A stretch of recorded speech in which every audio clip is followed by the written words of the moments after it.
विधायकों की रद्द होगी सदस्यता। एनसीपी के दोनों गुटों को विधान परिषद से नोटिस, 7 दिन के अंदर मांगा जवाब। अजित पवार गुट और शरद पवार खेमे के बीच पार्टी और सिंबल को लेकर कानूनी लड़ाई जारी है। आज 8 दिसंबर शीतकालीन सत्र के दूसरे दिन विधान परिषद ने एनसीपी के दोनों गुटों को नोटिस जारी किया है। इस नोटिस में 7 दिन के भीतर जवाब दाखिल करने का आदेश दिया गया है। ये नोटिस एनसीपी के शरद पवार गुट के प्रदेश अध्यक्ष जयंत पाटिल की ओर से दायर याचिका के बाद जारी किए गए हैं। 7 दिवस के भीतर जवाब देने का आदेश।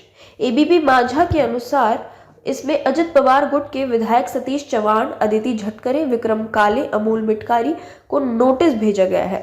शरद पवार गुट के जितेंद्र फोड़ा की याचिका पर रामराजे नाईक निंबालकर को नोटिस जारी किया गया है। इस बीच अजित पवार गुट के अमोल मिटकारी की ओर से दायर याचिका में एकनाथ खड़से, शशिकांत शिंदे और अरुण लाड का नाम शामिल है। दोनों समूहों को नोटिस प्राप्त होने के 7 दिनों के भीतर अपना जवाब प्रस्तुत करने का आदेश दिया गया है। दलबदल के आधार पर सदस्यता रद्द करने का जिक्र। सूत्रों ने बताया कि नोटिस में दलबदल के आधार पर सदस्यता रद्द करने का जिक्र है। विधान परिषद सदस्य नियमावली 1986 के तहत उप सभापति ने विधान परिषद के सदस्यों को 7 दिनों के भीतर लिखित रूप में अपनी टिप्पणी देने का निर्देश दिया है। नोटिस में ये भी कहा गया है कि 7 दिन के अंदर जवाब नहीं मिलने पर ये मानते हुए सदस्यता रद्द करने का निर्णय लिया जाएगा कि इसमें कहने को कुछ नहीं है। चुनाव आयोग में सुनवाई जारी।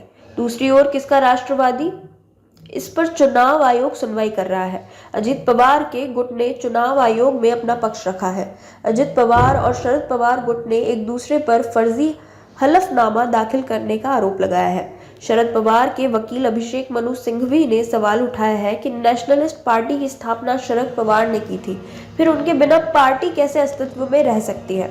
उधर अजित पवार गुट की दलील है कि कार्यकारी अध्यक्ष के तौर पर सुप्रिया सुले की नियुक्ति गलत थी।